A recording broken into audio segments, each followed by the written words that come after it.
स्वामी नित्यानंद दयाल कहते हैं, नित्यानंद मन फंस गया दुनिया दलदल देख,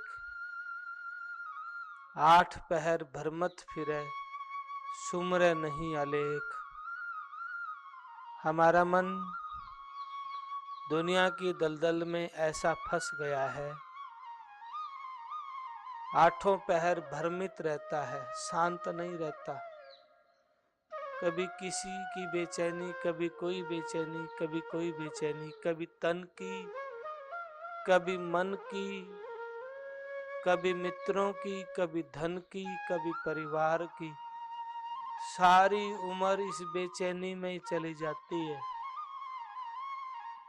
कभी भी उस परमात्मा का ध्यान नहीं कर पाता, ऐसा दलदल में फंस गया है। संत इस धरा पे आके इस जीव को जगाने के लिए, समझाने के लिए कहते हैं, भाई ये घर तेरा नहीं, ये घर मेरा नहीं, ये शरीर भी एक दिन साथ छोड़ के जाएगा। जो आपको यहाँ मिला है वो यहीं भी छुड़ जाएगा। लेकिन समझ नहीं आता है, फिर भी परपंचताओं में, कामनाओं में, वासनाओं में भटकता रहता है और तृष्णा ऐसी रहती है, मेरा मेरा मेरा।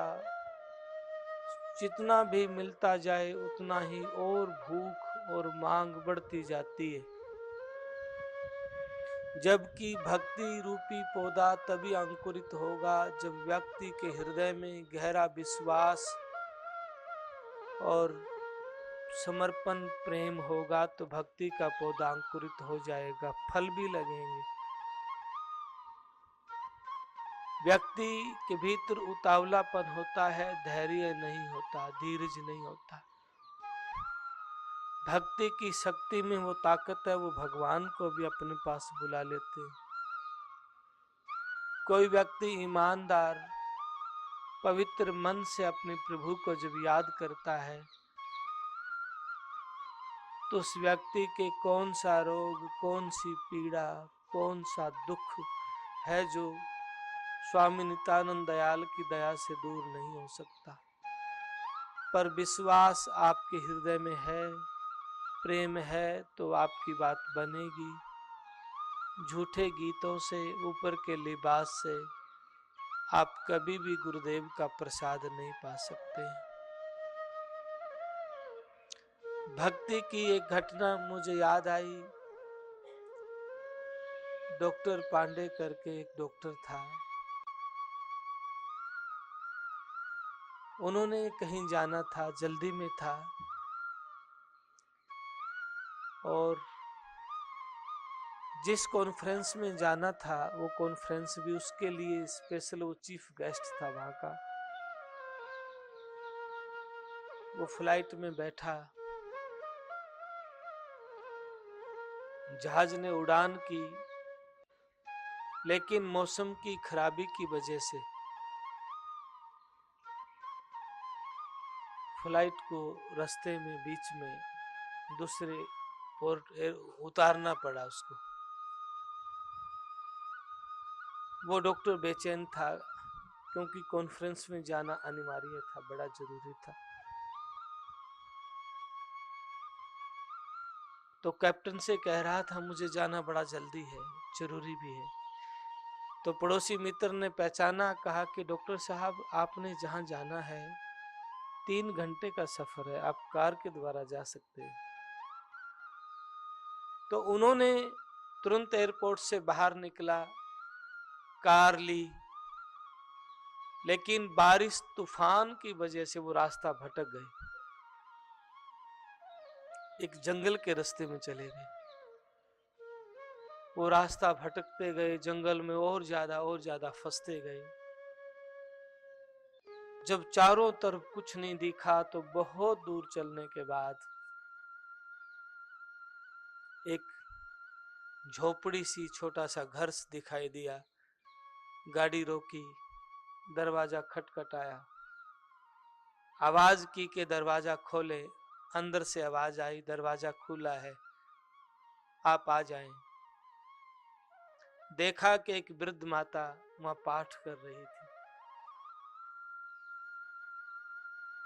संत वाणी का, रामायण का, गुरु वाणी का वो पाठ कर रही थी। और उन्होंने कहा कि यहाँ एक औषधि है, आप वो खाएं, ये फल खाएं। डॉक्टर को कहा शरीर में शक्ति आ जाएगी चलने की। और डॉक्टर ने पूछा फोन, वो माई मुस्कुराई, यहाँ लाइट भी नहीं, यहाँ फोन भी नहीं। और वो पाठ में मस्त थी, बड़ी मगन थी पाठ में। ऐसा नहीं कि हम करते हैं घर में, पाठ भी करते हैं और चिल्ले भी मारते रहते हैं, अरे ये बंद करो, वो बंद करो। घरों में ऐसा अक्सर देखने को मिला है, लेकिन ऐसा नहीं। जब अपने परमात्मा को याद करते हैं तो बस याद करते हैं। दुनिया के काम कभी भी समाप्त नहीं होंगे, व्यक्ति समाप्त हो जाता है। पंजाबी में कहावत है, बंदा मुक जांदा है काम नहीं मुकदे। व्यक्ति खत्म हो जाते हैं, काम खत्म नहीं होते।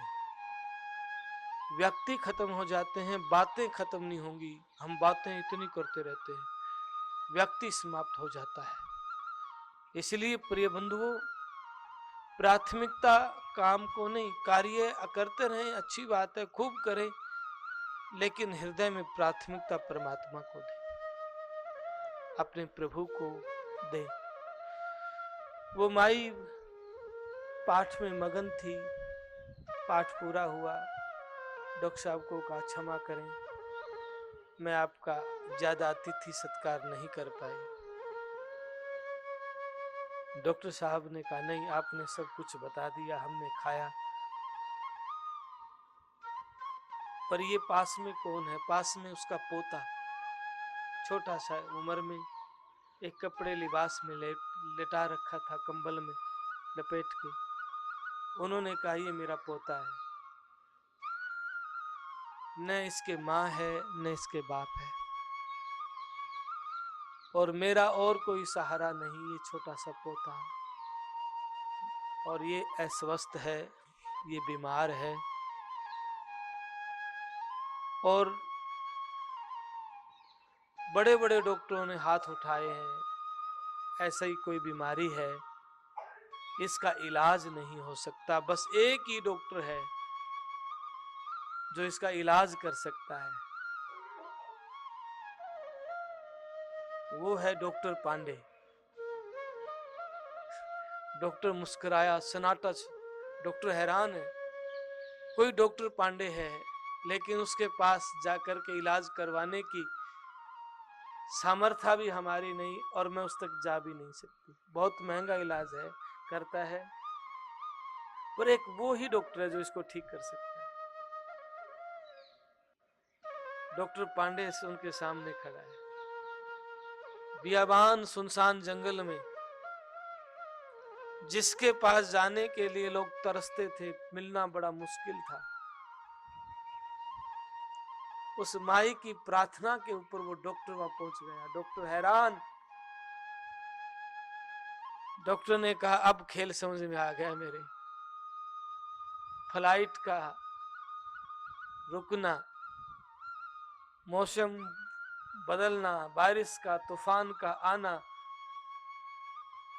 और एयरपोर्ट को छोड़ करके कार में बैठना, जंगल में आना। अब समझ में आ गया कि आपकी प्रार्थना, आपकी ये शक्ति भावना, आपका जो समर्पण, जो ईश्वर के प्रति अटैचमेंट, लगाव है, वो मुझे यहां लेके आया है। और सच में डॉक्टर ने उसका इलाज किया और उसका पोता ठीक होया। ईश्वर की महिमा कुछ और होती है, प्रार्थना। लेकिन हम स्वार्थ और अज्ञानता के बसीभूत इतने अंधे हो गए, ईश्वर की प्रार्थना नहीं करते, आंतरिक आवाज भी नहीं सुनते। बेईमानियां, ठगियां इतनी करते हैं, भाई भाई को हम अपना दुश्मन मान लेते हैं। जबकि परमात्मा ने जो ये शरीर दिया, मानव चोला दिया है, ये मानव चोला उस ईश्वर को याद करने के लिए, क्योंकि मानव शरीर में ही आप परमात्मा को पा सकते हो। अन्य योनियों में कोई भी परमात्मा का सिमरन नहीं कर सकता है। ये जो शरीर हमारा है, ये शरीर आज हमारे पास है, कल का पता भी नहीं है।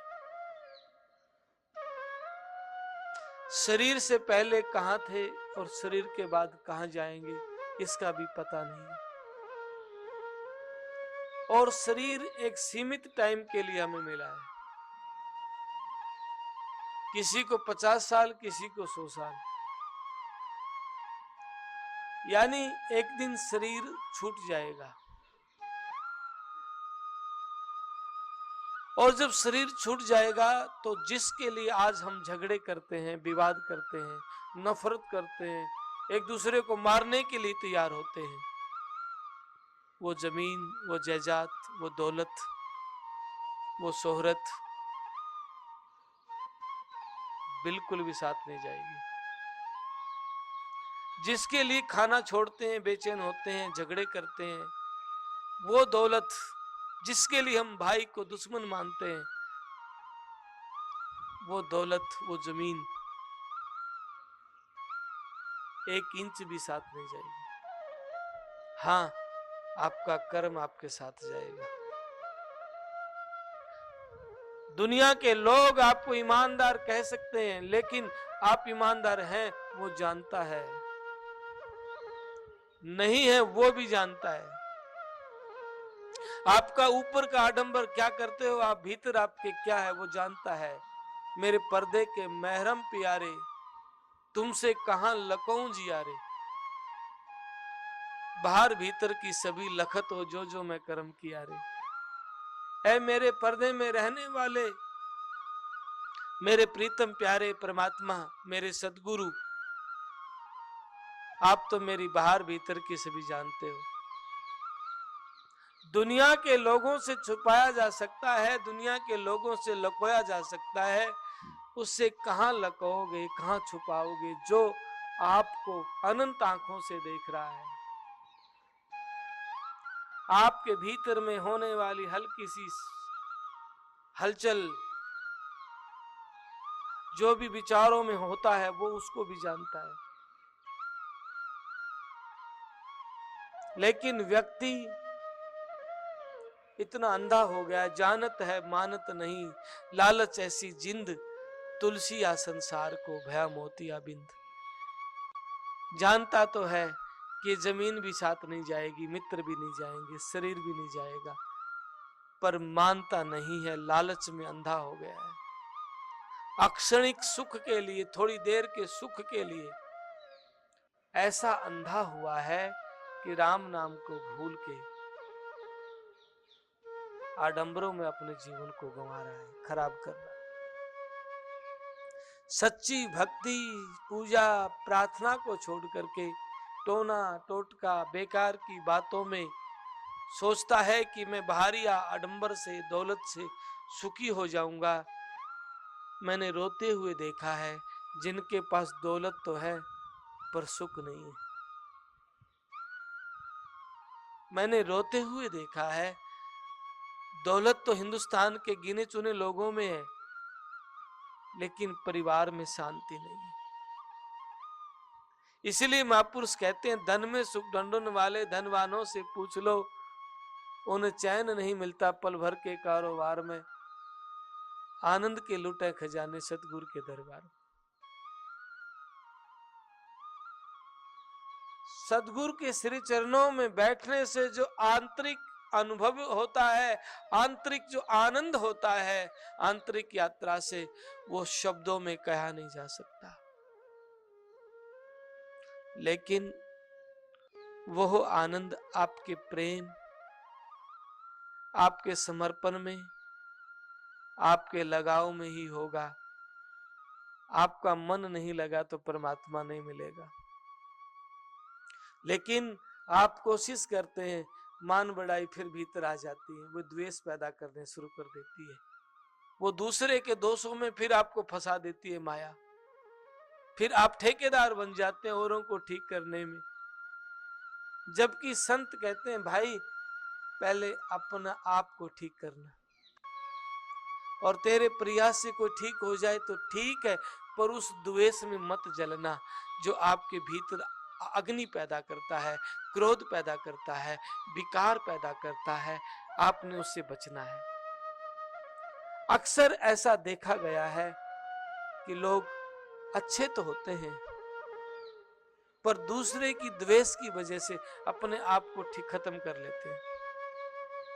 दूसरे को देख के भीतर ऐसे विकार पैदा करते हैं, वो भक्ति से टूट जाते हैं, क्योंकि भोलापन होता है और अज्ञानता के वशीभूत में फंस के अपने जीवन को भक्ति के मार्ग से तोड़ लेते हैं, भक्ति के मार्ग से में भटक जाते हैं। इसलिए प्रिय बंधुओं, संत जगाते हैं कि सचेत हो जाएं, आप जागें, आप पे दीप भव है।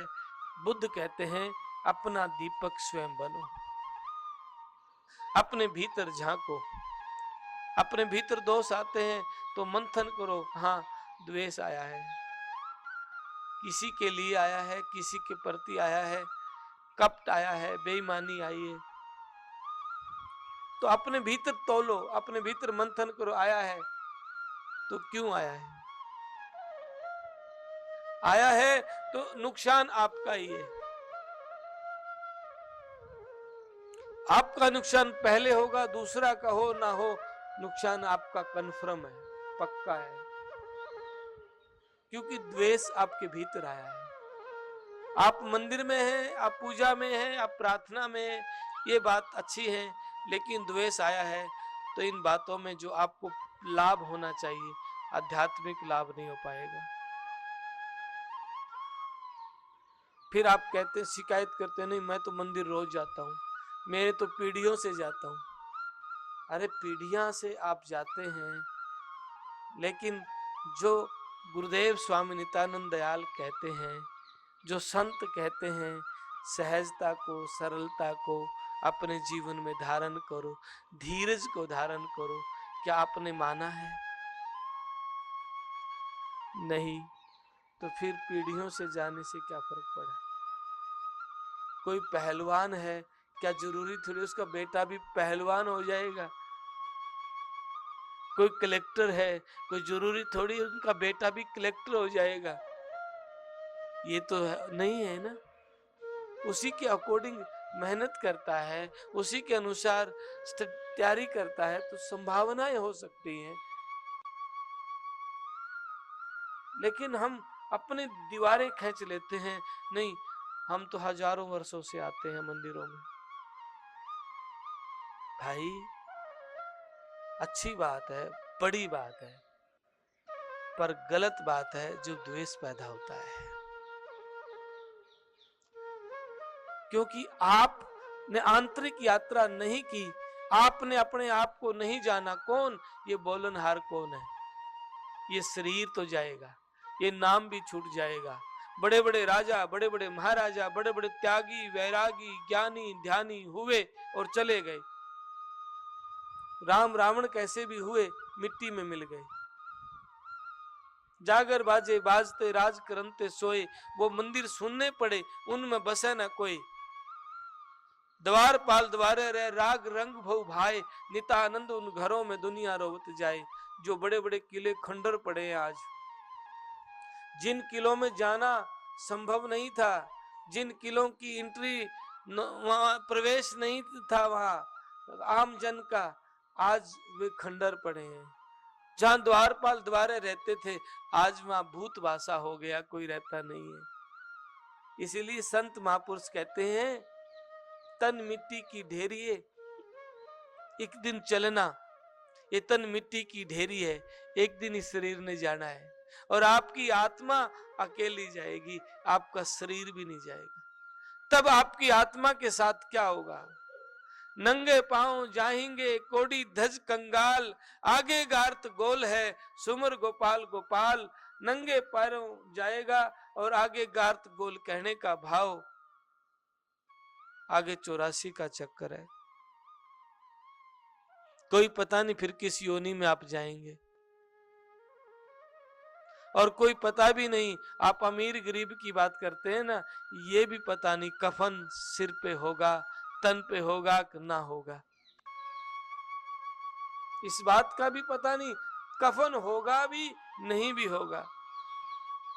और फिर अमीर गरीब की क्या बात करनी, 2 रुपये का महंगा 2 रुपये का सस्ता फर्क हो सकता है, और फर्क भी क्या होगा, सिर्फ कफन का ही फर्क हो सकता है, 2 रुपये महंगा 2 रुपये सस्ता, और कोई फर्क नहीं। और उपद्रव इतने करते हैं, इतनी नफरत नहीं। संत महापुरुष कहते हैं धीरज, सील, समा, संतोष अपने भीतर धारण करोगे तो आपकी आंतरिक यात्रा होगी, आपकी आध्यात्मिक यात्रा होगी, आपकी भीतर की यात्रा होगी। बाहर की बातों से आपकी यात्रा नहीं हो सकती है। और परमात्मा आपके पास है, आपके नजदीक है, लेकिन देखने के लिए आंखें चाहिए। और आंखें तो बाहर देखती हैं, मित्र को, दुश्मन को, रूप रंग को, अपना पराया को बाहर देखती हैं। आंखें भीतर झांकेंगी, भीतर जाएंगी। इन्हीं आंखों के भीतर एक आंख छिपी है जो केवल सतगुरु की रहमत से खुलती है। दृष्टि महा एक दृष्टि है, सकल सृष्टि से पार, आगे अगम अलेख है, नितानंद करतार। जो दृष्टि माही एक दृष्टि है, जो इस दृष्टि के भीतर एक दृष्टि है, जो सतगुरु की रहमत से खुलती है, गुरु की रहमत से खुलती है, सतगुरु के पास बैठने से खुलती है, सतगुरु का होने से खुलती है। बिना सतगुरु के वो दृष्टि किसी को नहीं मिलती है। महाभारत के युद्ध में जब अर्जुन को दृष्टि मिली, अर्जुन देख के हैरान हो गया श्री कृष्ण का विराट रूप देख के। दृष्टि मिली तो रूप दिखा सतगुरु का, असली रूप दिखा श्री कृष्ण भगवान का, और रूप विराट रूप देख के निहाल। वही श्री कृष्ण जब दृष्टि नहीं थी अर्जुन के पास, उनके साथ घूमते थे, अंग संग रहते थे, पता ही नहीं चलता कि ये कौन है। ऐसे ही जब सतगुरु इस जीव को दया करके दृष्टि देता है असली, तब इस जीव को भेद तब खुलता है कि सतगुरु कौन है। बिना दृष्टि के, बिना आंख के तो अंधा है व्यक्ति। और वो दृष्टि जब मिलती है, जब पात्रता आ जाती है, और पात्रता जब आती है, जब व्यक्ति का द्वेष कपट समाप्त होता है और केवल प्रार्थना रह जाती है, प्रभु मैं तेरा हूं। आप जहां भी हैं, घर में, परिवार में खूब काम करें, लेकिन सारे परिवार से खूब प्रेम करें, पर मालिक को याद जरूर करें। किसी की निंदा चुगली ना करें, कपट ना करें, बेईमानी ठगी ना करें। अगर आप करते हैं तो आप अपने आप को धोखा दे रहे हैं। आपको लगता है आप किसी और को दे रहे हैं, ऐसा लगता है। किसी के पैसे चोरी किए तो आपको लगता है कि चोरी कर ली मैंने, उसका नुकसान कर दिया, लेकिन वो खाते में तो आपके चढ़ जाएंगे ना। मालिक के खाते में जब चढ़ेगा ना, उसकी नजरों में जब चढ़ेगा तो आपके खाते में है भाई। लेखा राई राई का, राज न पप्पा बाई का। तो लेखा राई राई का होगा भाई। जोर जुल्म जो किया लिखा जाए दरबार, खुन्नी करके पकड़े पड़े गजब की मार।